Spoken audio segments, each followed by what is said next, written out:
आपका मेरे चैनल हिंदी की दुनिया में एक बार फिर स्वागत है। दोस्तों, हम हिंदी साहित्य के इस सीरीज में हिंदी साहित्य इतिहास की परंपरा को पढ़ रहे थे। मैं पिछले 2 वीडियो में आपको बहुत कुछ बता चुकी हूँ, जिसको मैं एक बार फिर से रिवाइज कर देती हूँ। हम लोग सबसे पहले गारसा दत्तासी को पढ़े थे कि गारसा दत्तासी पहले विद्वान थे, पहले फ्रेंच के विद्वान थे जिन्होंने हिंदी साहित्य का इतिहास लिखा था और उनके द्वारा रचित हिंदी साहित्य के इतिहास का नाम है इस्तवार द ला लिटरेच्यूर एंडवी ए हिंदुस्तानी।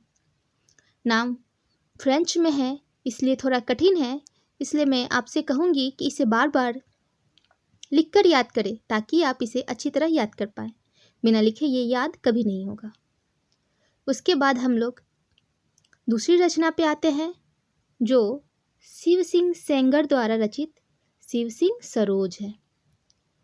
ये हिंदी साहित्य की दूसरी रचना है, लेकिन ये हिंदी में है।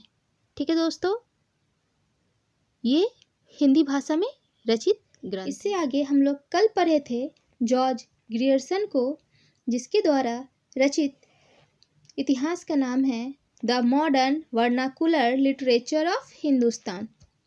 ठीक है दोस्तों, ये नाम भी बहुत ज़्यादा इम्पॉर्टेंट है क्योंकि जॉर्ज ग्रियर्सन ही वो व्यक्ति हैं जिनका लिखा हुआ इतिहास बहुत से लोगों द्वारा मान्यता प्राप्त है। बहुत से लोग इसे प्रथम हिंदी साहित्य का इतिहास मानते हैं। और दोस्तों, ये इंग्लिश भाषा में लिखा हुआ इतिहास है। ठीक है दोस्तों, आप इस बात को अच्छे से ध्यान दें कि जो पहला था गारसा दत्तासी का, ये फ्रेंच में, शिव सिंह सरोज हिंदी में, ये इंग्लिश में लिखा हुआ है। क्योंकि जो जॉर्ज ग्रियर्सन थे वो इंग्लिश के विद्वान थे, इसलिए इन्होंने अपनी रचना इंग्लिश में की है। इससे आगे आज हम लोग पढ़ेंगे मिश्र बंधु को। ठीक है दोस्तों, तो मिश्र बंधु का पहला पॉइंट है, मिश्र बंधु ने मिश्र बंधु विनोद नामक हिंदी साहित्य के इतिहास की रचना की है। ठीक है दोस्तों, मिश्र बंधु द्वारा जो रचना की गई है उसका नाम क्या है? मिश्र बंधु विनोद। ये नाम याद करना बहुत ही आसान है क्योंकि ये मिश्र बंधु के नाम पे ही है। ठीक है दोस्तों, इसके आगे दूसरा पॉइंट इसका है, यह एक विशाल ग्रंथ है जो 4 भागों में विभक्त है।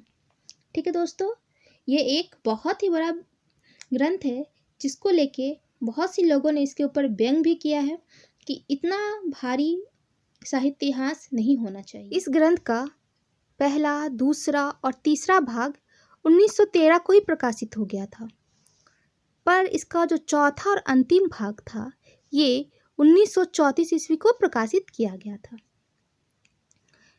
इसको भी लेके बहुत सारे क्वेश्चन एग्जाम में पूछे जाते हैं कि जो विश्व बंधु का जो ग्रंथ है विश्व बंधु विनोद, वो कितने भागों में विभक्त है? तो हम बोलेंगे ये 4 भागों में विभक्त है। और इसका पहला, दूसरा और तीसरे भाग का जो प्रकाशन वो कब हो गया था? 1913 में, लेकिन जो अंतिम भाग, चौथा भाग था, उसका प्रकाशन 1934 ईस्वी में हुआ था।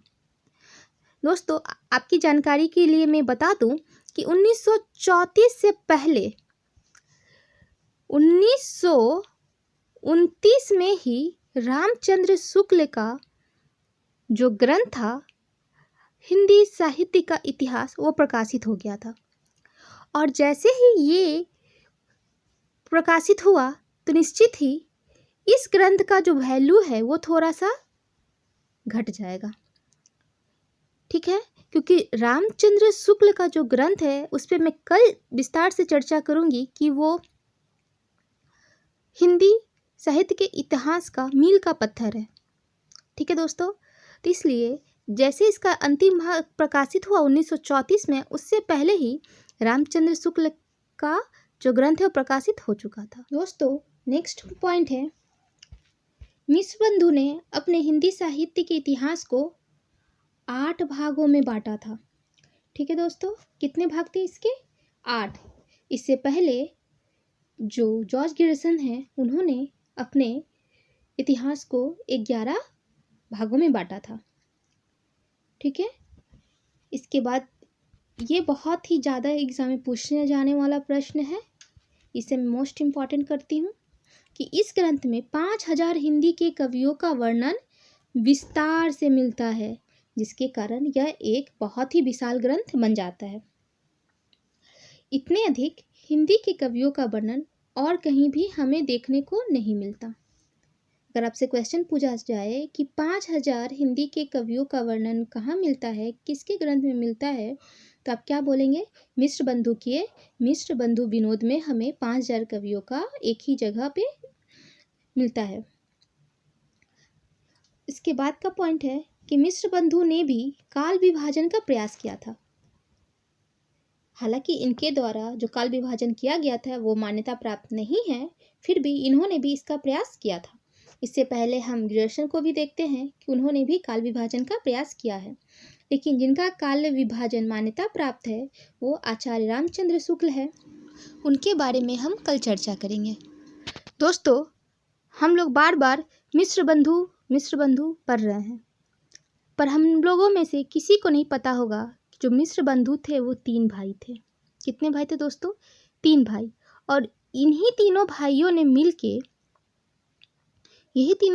मिलके अपने ग्रंथ मिश्र बंधु विनोद की रचना की है।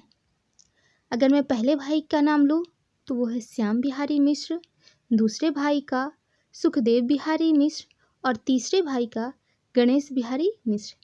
इन्हीं तीनों भाइयों ने मिलके इस विशाल ग्रंथ की रचना की है।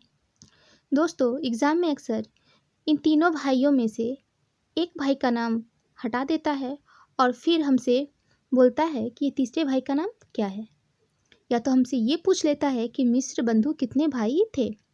तो दोस्तों, मिश्र बंधु 3 भाई थे। दोस्तों, तो यह थी आज की क्लास। उम्मीद है कि आपको पसंद आई होगी।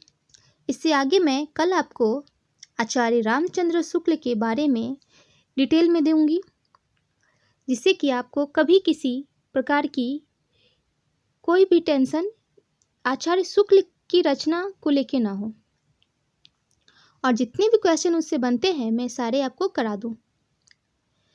दोस्तों, मैं आपको जितने भी पॉइंट बता रही हूँ ये सारे के सारे पॉइंट मोस्ट इम्पॉर्टेंट है एग्ज़ाम पॉइंट ऑफ व्यू से।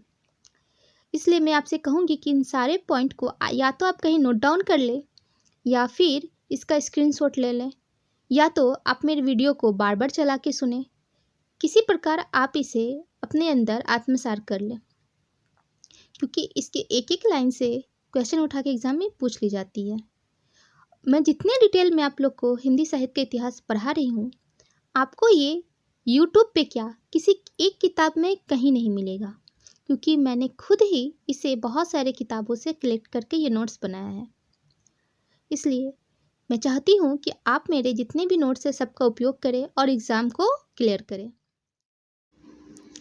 दोस्तों, अगर आप चाहते हैं मैं इसी तरह की वीडियो लेके आती रहूं और अपने इस सफ़र को जारी रखूं, तो आप मेरे चैनल को सब्सक्राइब कीजिए, इसे वीडियो को लाइक कीजिए और इसे शेयर करना